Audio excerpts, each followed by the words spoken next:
Dana, a lot of us woke up this morning and couldn't believe how cold it was, but you're telling us it might warm up a bit again? Exactly. This morning was especially cold. I went out to get gas and wished I had brought those gloves with me.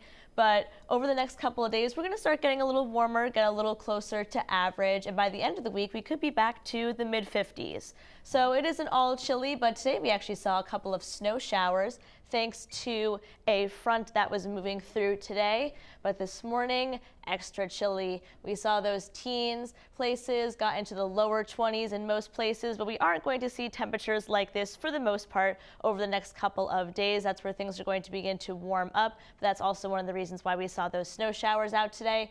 We bounced back into the upper 30s to lower 40s, which is again a little bit below average for this time of year, but the temperatures are going to tick up a little by little as we get over the next couple of days, and especially as we get to Friday.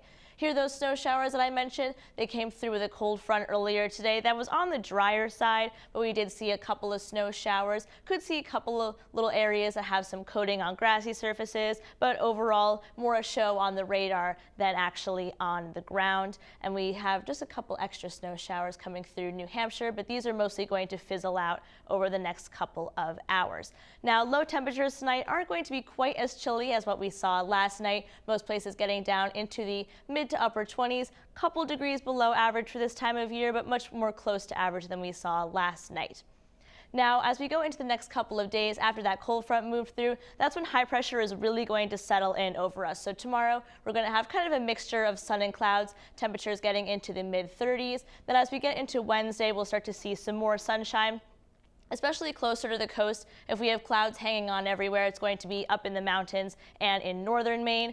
And we could see a couple of snow showers, but really only Wednesday night into very early Thursday morning with a little cold front that's going to move through. But by the time we get into Thursday morning, most of that is going to be cleared out. And we'll end up having a pretty nice sunny day along the coastline getting into the mid-40s, otherwise in the lower 40s.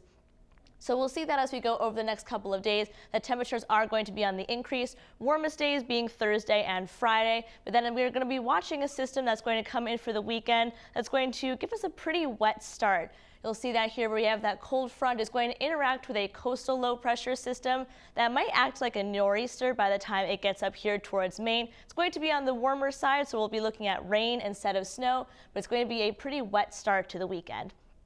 Rain forecast sees 1 to 2 feet, got some gusty winds out there, and the water is pretty chilly at 51 degrees.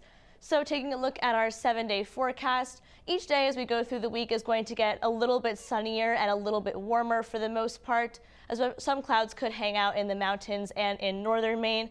But otherwise, that high pressure is really going to be settling in pretty strong over the next couple of days. The next chance for precipitation, besides overnight Wednesday into Thursday, because of that cold front, is going to be on Saturday. It's going to be warm enough for a rain event. Could see a couple of snow showers in the mountains, but mostly rain for all of us. And it looks like a washout at this point, but it moves out pretty quickly for a nicer looking Sunday, just a little bit on the breezy side. So Zach, if you were chilly out this morning, I have some good news for you, and we'll stay dry all the way through to the weekend. All right, Dana, sounds good. Thanks so much.